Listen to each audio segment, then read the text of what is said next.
नमस्कार दोस्तों, स्वागत आप सभी का एक बार फिर से राजू सर के नाम से इस यूट्यूब चैनल के अंदर एमसीक्यू वीडियो की इस कड़ी के अंदर एक और नया एमसीक्यू हम लेके आए हैं। AIIMS नॉर्सेट ESIC GMCH PGI Chandigarh के एग्जाम के पॉइंट ऑफ व्यू में कुछ इंपॉर्टेंट, कुछ ट्रिकी, कुछ कंसेप्चुअल एमसीक्यू जिनको सोल्व करने वाले हैं विद रैशनली। आप लोगों से गुजारिश, फटाफट से वीडियो को लाइक कर दीजिए, वीडियो को शेयर कर दीजिए और अभी तक आपने चैनल को सब्सक्राइब नहीं किया तो सब्सक्राइब कर दीजिए। लाइक, शेयर और सब्सक्राइब करना बिल्कुल ना भूलें। मैक्सिमम लोगों तक अप्रोच करवाएं और ये हमारी सबसे पहली इंपॉर्टेंट रेस्पॉन्सिबिलिटी है कि हमें लोगों का मदद करना है, क्योंकि मदद करने से ही कुछ पॉसिबल है। तो यहाँ पे शेयर जरूर करें आप, और शेयर करने का मन ना करे तो भी शेयर करें, क्योंकि शेयर करने से हम मैक्सिमम लोगों तक अप्रोच कर सकते हैं।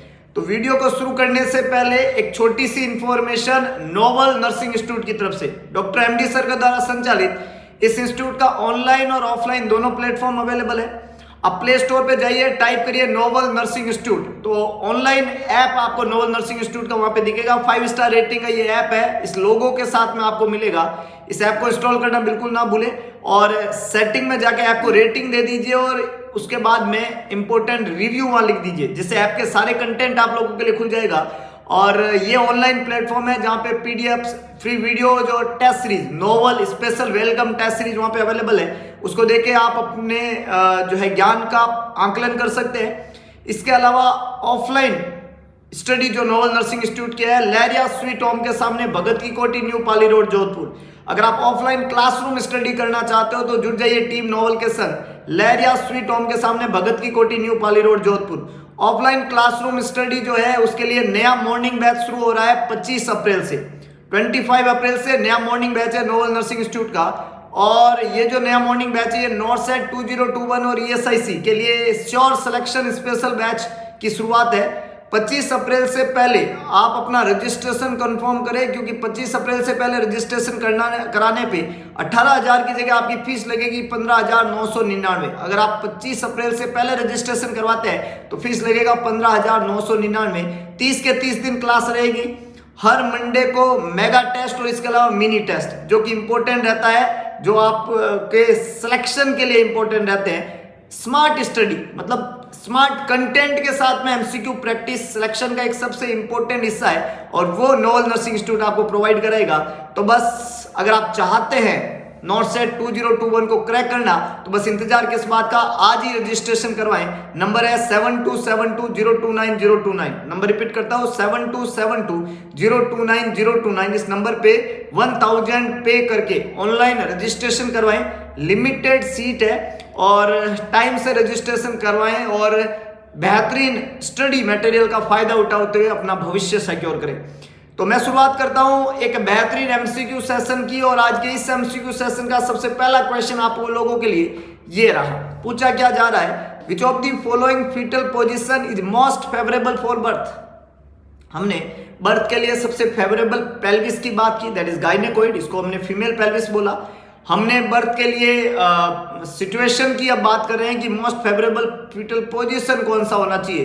तो most favourable foetal position for birth is frank breech, transverse lie, posterior position of the fetal head और vertex presentation. Most favourable cephalic, that is vertex. बहुत अच्छे, very good, it's D is the correct one. Vertex presentation cephalic, D यहाँ पे correct answer है। Cephalic और vertex presentation जो है most favourable position है बर्थ के लिए न्यूबॉर्न बेबी के। ए, बी और सी तीनों खोटे जवाब है। फ्रैंक ब्रीच, ट्रांसवर्स या posterior position of the fetal head is not a favourable position for fetal birth. Vertex is a favourable position for fetal birth. Maximum लोगों ने बिल्कुल सही जवाब दिया है और हमने पढ़ा है कि 96.3% जो है न्यूबॉर्न बेबी का जो पोजीशन रहता है बर्थ के समय वो सिपेलिक ही होता है। वर्टेक्स में जो प्रेजेंटिंग पोजीशन का नाम है वो सिपेलिक है और जो प्रेजेंटेड पार्ट होता है वो वर्टेक्स होता है, जो हेड कहलाता है ना। फेस हो सकता है या ब्रो हो सकता है या वर्टेक्स हो सकता है। ये सबसे फेवरेबल है और ये सबसे इंपॉर्टेंट रहता है बर्थ के लिए, जो कि नॉर्मल वेजाइनल डिलीवरी में कोई प्रॉब्लम ना हो। ब्रिज प्रेजेंटेशन जो है ये मोस्ट कॉमन माल प्रेजेंटेशन के अंदर होता है। माल प्रेजेंटेशन में bridge is the most common one.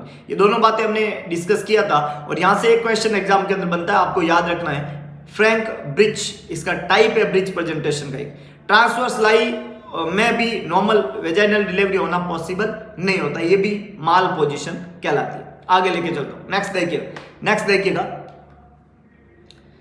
Question आपसे पूछ रहा है एक अल्ट्रासाउंड जो है हमने परफॉर्म किया एक क्लाइंट के ऊपर, टर्म गैस्ट्रेशन क्लाइंट है, और उसमें हमने एक अल्ट्रासाउंड परफॉर्म किया और एक्सपीरियंसिंग हो रहा है उस लेडी को मॉडरेट वेजाइनल ब्लीडिंग हो रही है। टर्म गैस्ट्रेशनल बेबी है, लेडी है, normal vaginal moderate vaginal bleeding हो रही है। आपने यूएसजी स्कैन किया और रिजल्ट आपको क्या बता रहा है कि उस लेडी को एब्रूप्चो प्लासेंटा हो गया है। एब्रूप्चो प्लासेंटा मतलब अगर प्रोविजनल ब्लीडिंग होती है किसी भी प्रेग्नेंट लेडी को तो इसको एंटीपार्टम हेमरेज कहते हैं, एपीएच। और एंटीपार्टम हेमरेज होने के दो कारण होते हैं, एक होता है एब्रूप्चो प्लासेंटा और एक होता है प्लासेंटा प्रीविया। दो कारण होते हैं एंटीपार्टम हेमरेज के, एब्रूप्चो प्लासेंटा और दूसरा कारण क्या है, प्लासेंटा प्रीविया। अब इस लेडी को तो हो गया एब्रूप्चो प्लासेंटा। अब based on this finding the nurse would prepare the client for जो एब्रूप्चो प्लासेंटा की कंडीशन लेडी के अंदर हो रही है, एंटीपार्टम हेमरेज का कारण है एब्रूप्चो प्लासेंटा। तो इस कंडीशन के आधार पे आप क्या इंपॉर्टेंट प्रिपरेशन करेंगे, क्या फाइंडिंग वहां पे आपको मिलेगी।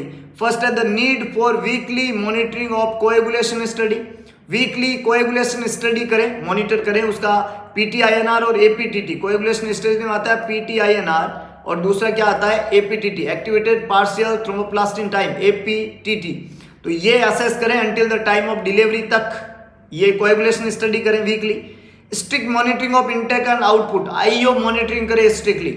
इनटेक आउटपुट, कितना इनटेक लिया लेडी ने, कितना आउटपुट है, ये स्ट्रिक्टली मॉनिटर करें, आईओ मॉनिटरिंग इसको कहते हैं। Delivery of the fetus, fetus की डिलीवरी करवा दें या complete bed rest for the reminder of the pregnancy. Pregnancy जितनी बची हुई है तब तक कंप्लीट बेड रेस्ट देवें। चार ऑप्शन लिखे हुए हैं, एब्रूप्चो प्लासेंटा हो चुका है, क्या इंपॉर्टेंट मैनेजमेंट रहेगा, फटाफट से जवाब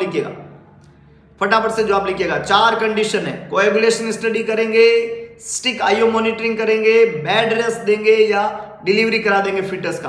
क्या बात है, कुछ लोगों ने बिल्कुल सही जवाब दिया है, बहुत ही बढ़िया, बहुत ही शानदार। It's C, that is delivery of the foetus. Abruptio placenta वाली कंडीशन के अंदर तुरंत प्रभाव से फीटस की डिलीवरी कराना ही सेफ है, क्योंकि एब्रूप्चो प्लासेंटा का मतलब होता है प्लासेंटा टाइम से पहले सेपरेट हो गया है ना। प्री टर्म कंडीशन में ही प्लासेंटा का सेपरेट हो जाना यूट्रस से एब्रूप्चो प्लासेंटा कहलाता है। और pre separation of the placenta जो है ये प्रॉब्लमेटिक इशू है, उस बच्चे को ऑक्सीजन और यूट्रोप्लासेंटल इंसफिशियंसी होगी, ग्लूकोज नहीं मिलेगा, ऑक्सीजन नहीं मिलेगा, फीटल डिस्ट्रेस हो सकता है। तो तुरंत बच्चे का डिलीवरी कराना ही फायदेमंद रहता है, नहीं तो स्टिल बर्थ या आईयूडीज होने की संभावना वहां पे रहती है।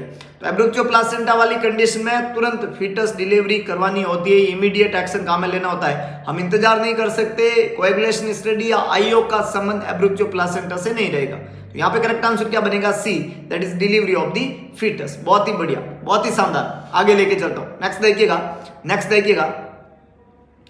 एक और कतई जहर और ट्रिकी क्वेश्चन है। Client is admitted to the birthing suite. याद रखिएगा, बर्थिंग शूट मतलब लेबर पेन के साथ में एक लेडी एडमिट हुई है अर्ली एक्टिव लेबर के अंदर, एक्टिव लेबर में आई है और उसके जो वस्त्र पहने हुए हैं वो बर्थिंग शूट के अंदर आई है। लेडी एक्टिव लेबर के अंदर है, अर्ली स्टेज के अंदर है, लेबर पेन लेके आई है। The priority nursing intervention on admission of the client would be. सबसे प्रायोरिटी नर्सिंग इंटरवेंशन आपका क्या रहेगा जब लेडी एडमिट हुई है। लेडी के एडमिशन के समय प्रायोरिटी नर्सिंग इंटरवेंशन आपका क्या रहेगा, टेकिंग एन ऑब्स्टेट्रिक हिस्ट्री लेंगे सबसे पहले, asking the client when she last उसने लास्ट कब खाया, इसके बारे में पूछेंगे, खाना कब खाया। Asserting whether the membrane were rupture, ये पता करेंगे कि मेम्ब्रेन रप्चर हुई या नहीं हुई है ना। और ऑस्कल्टेटिंग द फीटल हार्ट साउंड जो है उसको ऑस्कल्टेट करेंगे, फीटल हार्ट को ऑस्कल्टेट करेंगे। चार ऑप्शन लिखे हुए, कौन सा प्रायोरिटी नर्सिंग इंटरवेंशन होगा जब लेडी लेबर पेन के साथ में आई है। प्रायोरिटी नर्सिंग इंटरवेंशन देखिएगा, लेबर पेन के दौरान जब भी लेडी एक्टिव लेबर पेन लेके आती है, अर्ली एक्टिव लेबर के अंदर है, तो लेबर पेन के दौरान सबसे ज्यादा प्रॉब्लम कॉन्ट्रैक्शन के समय होने की संभावना है वो है फीटस को। इसलिए सबसे इंपॉर्टेंट बात होती है, कोई भी लेडी जो लेबर पेन को लेके आई है उसका बच्चे का असेसमेंट टोकोमीटर की सहायता से फीटल हार्ट साउंड को असेस करना जरूरी है। तो यहाँ पे करेक्ट आंसर रहेगा we have to auscultate the fetal heart sound, बच्चा कैसा है, सही है कि नहीं है, हार्ट रेट कितना आ रहा है। टोकोमीटर यहाँ पे यूज करते हैं, टोकोमीटर और इससे fetal heart rate, fetal heart sound जो है उसको असेस करते हैं और वो नॉर्मल रेंज में है या नहीं है ये पता करने का कोशिश करते हैं, जिसकी normal range 120 to 160 beat per minute होती है। इससे ज्यादा होने पे की कंडीशन या कम होने की कंडीशन होती है, वहां पे ब्रेडी या टेकिकार्डिया हो सकता है। और टेकिकार्डिया ज्यादातर फीटल डिस्ट्रेस को इंडिकेट करता है या abnormal heart rate fetal distress को इंडिकेट करेगा। तो यहाँ पे करेक्ट आंसर डी बनेगा, we have to auscultate fetal heart. A option में लिखा हुआ है टेकिंग ऑब्स्टेट्रिक हिस्ट्री, ये प्रायोरिटी नहीं है। अभी जब लेडी एक्टिव लेबर में आई है तो हिस्ट्री कोई खास मायने नहीं रखती है। Asking the client when she last ate, इससे कोई मतलब नहीं है क्योंकि बेसिकली ये नॉर्मल वेजाइनल डिलीवरी हो सकती है या LSCS हो सकता है। हाँ, LSCS करे तो उसको फास्टिंग की जरूरत होती है, ये भी है, लेकिन अभी ये नहीं है। अभी तो इतना आपको बोला भी नहीं है क्वेश्चन में। एक इंपॉर्टेंट बात रहती है एग्जाम में कि जो क्वेश्चन ने पूछा है उतना ही जवाब देना होता है। तो वो तो सिंपल ही पूछ रहा है कि जब वो एक्टिव लेबर लेके आई तो सबसे पहले आप क्या करोगे, तो सबसे पहले तो बच्चे को देखेंगे ना, जिंदा है कि नहीं है। नहीं तो आप LSCS करके क्या निकालोगे अगर बच्चा ही खत्म हो रखा है तो। इसलिए LSCS के बारे में सोचने से पहले बच्चे के बारे में सोचना जरूरी है, यही प्रायोरिटी होती है कि पहले किसका सोचेंगे आप। तो फर्स्ट फीटल हार्ट साउंड अपन असेस करेंगे और मेम्ब्रेन रप्चर भी यहाँ पे आंसर नहीं बनेगा। तो A, B और C तीनों खोटे जवाब है। डी यहाँ पे करेक्ट आंसर है, we have to auscultate the fetal heart. Fetal heart को हमें सबसे पहले ऑस्कल्टेट करना है, D is the correct one. A, B और C तीनों खोटे जवाब है। बहुत ही बढ़िया, बहुत ही शानदार। आगे लेके चलता हूँ, नेक्स्ट देखिएगा। क्वेश्चन आपसे पूछा जा रहा है, एक मल्टीपेरस क्लाइंट है जो कि लेबर 2 घंटे पहले लेबर के अंदर आई है 2 आवर्स बिफोर, और वो बता रही है कि उसको फील हो रहा है, और क्या फील हो रहा है, अर्ज टू मूव हर बोवल। अब उसके बोवल को मूव करना है, मतलब उसको उसके बोवल के मूवमेंट करने का उसको फीलिंग आ रही है बार बार। How should the nurse respond, आपका क्या रेस्पॉन्स होगा। एक लेडी है जो 2 घंटे पहले से लेबर पेन उसका स्टार्ट हो चुका था और वो 2 घंटे का लेबर पेन लेके आई है, और अभी उसका स्टेटमेंट ये है कि उसको urge to move her bowel movement का अर्जिंग हो रहा है। तो आपका सबसे अच्छा रेस्पॉन्स क्या रहेगा जब बोवल मूवमेंट का अर्जिंग हो रहा है, तो सबसे अच्छा रेस्पॉन्स, सबसे बढ़िया रेस्पॉन्स क्या है। अब देखिएगा, किसी भी लेबर पेन के दौरान लेडी अर्ज टू मूव लेके आ रही है, बोवल मूवमेंट मतलब उसको स्टूल पास करना है ऐसा वो बोल रही है। तो ये क्या कैसे असेस करेंगे, तो फर्स्ट है perform a pelvic examination, second है let the client get up to use the potty, third है check the fetal heart rate, और लास्ट है allow the client to use a bedpan. पहला कह रहा है कि आप पेल्विक एग्जामिनेशन परफॉर्म करेंगे, दूसरा कह रहा है कि आप लेडी को पोटी के लिए भेज देंगे, तीसरा है कि फीटल हार्ट साउंड चेक करेंगे, और लास्ट है कि आप अलाउ करेंगे लेडी को कि उसको बेड पान दे दिया जाए, बेड पे ही वो बेड पान कर देवे, है ना, स्टूल पास कर देवे। Which is the correct one. देखिएगा, कंसेप्ट पकड़िएगा तब जवाब बनेगा, और जब तक कंसेप्ट नहीं पकड़ोगे एग्जाम की खोपड़िया में छेद करना इतना आसान होगा नहीं, क्योंकि हम तो चाहते ही है कि कैसा भी क्वेश्चन आ जाए जब तक तोड़ेंगे नहीं तब तक छोड़ेंगे नहीं। और तोड़ना क्या है, खोपड़िया में छेद करना है अपने को। छेद करने के लिए आपको क्या करना पड़ेगा, आपको कंसेप्ट पकड़ना पड़ेगा। देखिएगा, 2 घंटे का लेबर पेन लेके आई और लेडी ये कह रही कि उसको अर्ज टू बोवल मूवमेंट का अर्ज हो रहा है, दैट इंडिकेट कि प्रेशर लग रहा है रेक्टम के ऊपर, एनएस के ऊपर, ये प्रेशर लग रहा है, इसका मतलब बच्चा डिसेंड हो गया है। 2 ही घंटे में बच्चे का डिसेंड होना ये प्रॉब्लमेटिक इशू हो सकता है, ये प्रेसिपिटेट लेबर हो सकता है। तो अगर अर्ज टू मूव 2 ही घंटे में उसको फील हो रहा है, लेबर जो है उसका सर्वाइकल डायलेटेशन हो गया है, शायद बच्चा डिसेंड हो गया है, ऐसा कुछ अपने को लग रहा है, इसका कंफर्म आइडिया कब होगा, जब हम परफॉर्म करेंगे पेल्विक एग्जामिनेशन पर वेजाइनल एग्जामिनेशन। तो यहाँ पे करेक्ट आंसर क्या रहेगा, A, perform a pelvic examination is the correct one. A यहाँ पे करेक्ट आंसर है। पोटी के लिए भेज देंगे या बेड पान दे देंगे, ये कंसेप्ट नहीं है, क्योंकि ये प्रेशर की वजह से उसको ऐसा सेंसेशन हो रहा है, उसको अर्ज हो रही है ना, सेंसेशन है, ये प्रेशर की वजह से हो रहा है। और फीटल हार्ट रेट असेस करना अभी यहाँ पे प्रायोरिटी नहीं रहेगा जब लेडी का ये स्टेटमेंट है। कहने की एक ही बात है कि पूछा क्या रहा है, जवाब उसका देना होता है। जो स्टेटमेंट होते हैं क्वेश्चन में वो इंपॉर्टेंट होते हैं, इसको आपको समझना पड़ेगा। ये स्टेटमेंट आपको समझ आएंगे तभी आप कुछ ज्यादा अच्छा कर पाएंगे। और अगर आप इस ऐसे स्टेटमेंट को समझना चाहते हैं, कंसेप्चुअल चीजें सीखना चाहते हैं, तो नोबल नर्सिंग इंस्टीट्यूट के ऑनलाइन प्लेटफॉर्म से बिल्कुल जुड़ जाइए, ऑफलाइन प्लेटफॉर्म से जुड़ जाइए, दोनों तरीके हैं। नया एमसीक्यू बैच भी बहुत जल्दी शुरू होने वाला है और वहां पे हम सारे सब्जेक्ट के क्वेश्चंस ही करने वाले हैं। ऑनलाइन और ऑफलाइन दोनों ही प्लेटफॉर्म के ऊपर नया एमसीक्यू बैच अवेलेबल रहेगा। बहुत जल्दी इस बैच के बारे में डिटेल आपको बता दी जाएगी और ये आप लोगों के लिए ये रहेगा कि आप इससे बेहतरीन स्टडी कर सकते हो, है ना। एमसीक्यू प्रैक्टिस आपको जरूर करनी पड़ेगी एग्जाम की खोपड़िया में अगर छेद करना है तो। आगे लेके चलता हूं, नेक्स्ट देखिएगा। अगला क्वेश्चन क्या पूछा जा रहा है, लेट डिसिलेशन, क्या पूछा जा रहा है, late deceleration pattern are noted when assessing the monitor tracing of a woman whose labour is being induced with an infusion of Pitocin, है ना, एक प्रेग्नेंट लेडी है, उसमें लेट डिसिलेशन आप असेस कर रहे हैं और आपने लेट डिसिलेशन का जो पैटर्न आ रहा है वो क्यों आ रहा है, उसका रीजन था कि आपने क्या दिया, लेबर को इंड्यूस कराने के लिए पिटोसिन का इन्फ्यूजन दिया, ऑक्सीटोसिन दिया आपने। The woman is side lying position में है, वुमन और उसके वाइटल साइन जो है वो स्टेबल है, fall within a normal range, normal range से फॉल हुए vital sign, contraction are intense and last 90 second and occur every 1.5 to 2 minutes, हर 1.5 से 2 मिनट में कॉन्ट्रैक्शन आ रहे हैं, 90 सेकेंड में रिपीट हो रहे हैं और वाइटल साइन जो है वो स्टेबल है और नॉर्मल रेंज के अंदर है वाइटल साइन, और पिटोसिन का इन्फ्यूजन दिया आपने और लेट डिसिलेशन पैटर्न आ रहा है जब आप असेस करो, मॉनिटरिंग ट्रेस कर रहे हो वुमन का, क्या इंपॉर्टेंट नर्सिंग रेस्पॉन्सिबिलिटी रहेगी। फर्स्ट है administer oxygen via tight mask at 8 to 10 litre per minute, second है change the woman's position, third है elevate the woman's leg and last है स्टॉप द पिटोसिन। फटाफट से जवाब लिखिएगा, फटाफट से जवाब लिखिएगा, बाकी सब चीजें नॉर्मल है, पिटोसिन का इन्फ्यूजन चल रहा है, लेकिन जब आप असेस कर रहे हो तो आप नोट कर रहे हो उसमें लेट डिसिलेशन आ रहा है। लेट डिसिलेशन जो है यूट्रोप्लासेंटल इंसफिशिएंसी को इंडिकेट करता है और अगर ऐसा आ रहा है तो ये ऑक्सीटोसिन की वजह से प्रॉब्लमेटिक इश्यू आ रहा है, बच्चा जो है उसको फिटल डिस्ट्रेस होने की संभावना हो सकती है। तो when late deceleration is occur we have to stop the Pitocin और ऑक्सीटोसिन, ये सबसे पहला प्रायोरिटी एक्शन रहेगा। तो यहाँ पे करेक्ट आंसर डी बनेगा, we have to stop the Pitocin, हमें क्या करना है, पिटोसिन को स्टॉप कर देना है, हमें ऑक्सीजन लगाने का यहाँ जरूरत नहीं है, वुमन की पोजीशन चेंज करने की जरूरत नहीं है, लैग को एलिवेट करने की जरूरत नहीं है, we have to stop the oxytocin और पिटोसिन। तो डी करेक्ट आंसर है, ए बी और सी तीनों ही खोटे जवाब है। बहुत ही बढ़िया, बहुत ही शानदार, आगे लेके चलता हूं। नेक्स्ट देखिएगा, नेक्स्ट देखिएगा, क्वेश्चन आपसे पूछा जा रहा है, labour is a series of event affected by the coordination of the 5 essential factor. Labour जो है वो एक सीरीज ऑफ इवेंट है और वो अफेक्टेड होता है coordination of the 5 essential factor, 5 essential factor के कोऑर्डिनेशन के कारण ये होता है लेबर।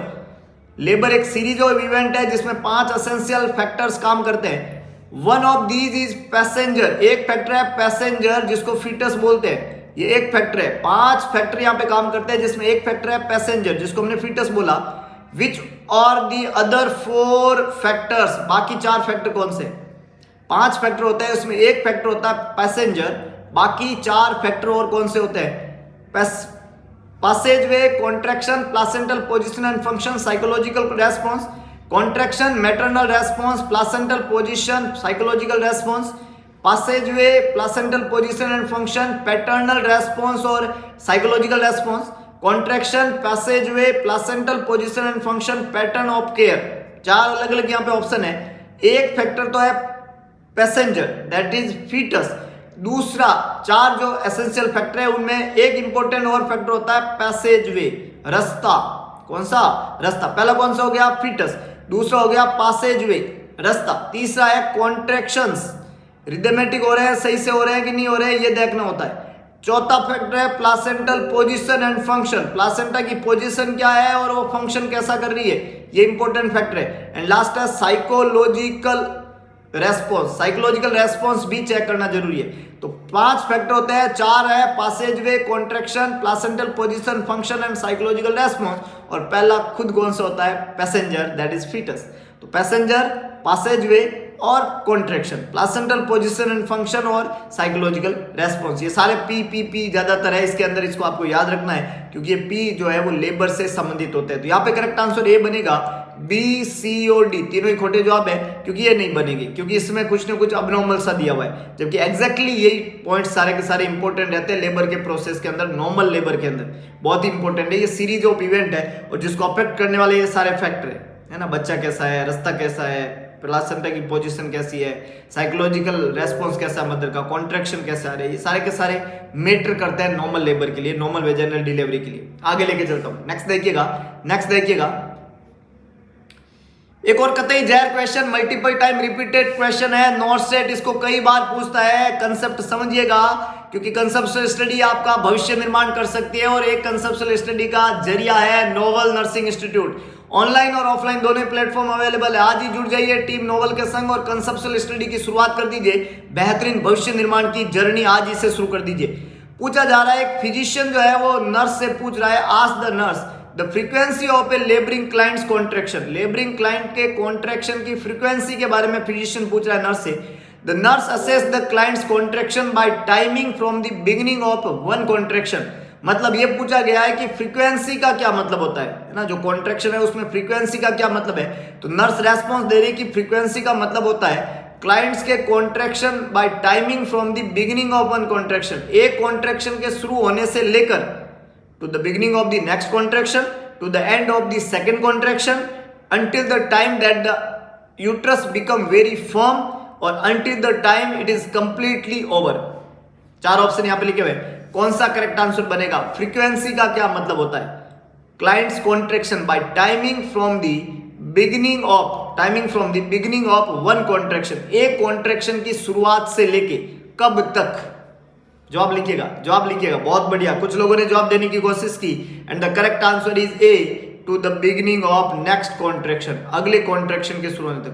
एक कॉन्ट्रैक्शन की बिगिनिंग से लेके, टाइम कहां से कहां काउंट होगा, बिगिनिंग ऑफ वन कॉन्ट्रैक्शन से लेके बिगिनिंग ऑफ नेक्स्ट कॉन्ट्रैक्शन, अगले कॉन्ट्रैक्शन की शुरुआत तक का जो टाइम पीरियड है, ये क्या कहलाता है, फ्रीक्वेंसी कहलाती है। इसको क्या बोलते हैं, फ्रीक्वेंसी। याद रख लीजिएगा, मल्टीपल टाइम रिपीट क्वेश्चन है। ए करेक्ट आंसर है, बी सी और डी तीनों ही खोटे जवाब है। Starting of the one contraction, वहां से लेके starting of the next contraction तक का जो टाइम पीरियड है उसको हम फ्रीक्वेंसी से डिनोट करते हैं। बहुत बढ़िया, बहुत ही बढ़िया।